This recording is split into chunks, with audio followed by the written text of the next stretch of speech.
பிஸ்னஸை ப்ராஃபிட் ஆக்கிற ப்ராசஸில் இன்றைக்கி நாள் 4. ஸோ லோக்கலில் வந்து ஆர்டர்ஸ் வந்து டிஸ்பேச் பண்ண வேண்டியது இருந்துச்சு.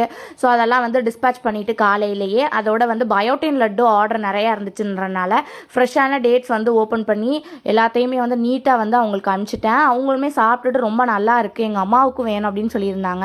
ஸோ அதுக்கப்புறமா நம்மளோட ஃபுட் கிராக் பாம், அதாவது பாத வெடிப்பு அந்த பாம் இருக்குல்ல, அது வந்து இப்போ நம்ம ஃப்ரெஷ்ஷாக மேக் பண்ணியிருக்கோம். ஒரு 20 பீஸ் எல்லாமே நம்ம வந்து ஃப்ரெஷ்ஷாக பண்ணுறனால ரொம்ப கம்மி குவான்டிட்டியில் தான் பண்ணுவோம். நிறையா வந்து ஸ்டாக் பண்ணி வச்சுக்க மாட்டோம். ஸோ அதுக்கப்புறமா அண்டர் ஐ பாமுமே ஸ்டாக் அவுட்டு. ஸோ அதுவுமே வந்து ரீஃபில் பண்ணிக்கிட்டேன். இதெல்லாம் வந்து உங்களுக்கு யூஸ் பண்ணுறக்காச்சு நல்லா இருக்கும் ஃப்ரெஷ்ஷாக யூஸ் பண்ணும்போது. அதோட மத்தியானம் லெமன் ரைஸ் வச்சு நம்மளோட சிக்கன் பிக்கிள் வச்சு சாப்பிட்டேன். உண்மையிலே செஞ்ச பிக்கிள் எல்லாமே நாங்களே காலி பண்ணிட்டோம். அவ்வளோ நல்லா இருக்குது. தயவு செஞ்சு ஒரு தடவையாவது ட்ரை பண்ணி பாருங்கள். ஸோ அதோட வந்து ரெட் ஒயின் க்ரீம் வந்து நிறையாவே ஆர்டர் இருந்துச்சு. ஸோ அதனால் வந்து அது எல்லாமே ஃப்ரெஷ்ஷாக மேக் பண்ணி கொரியருமே 10 கொரியர் கிட்ட இன்றைக்கி சேல் பண்ணேன். பட் அதை வீடியோ எடுக்க முடியல. நாள் 5ல் சந்திப்போம். நன்றி.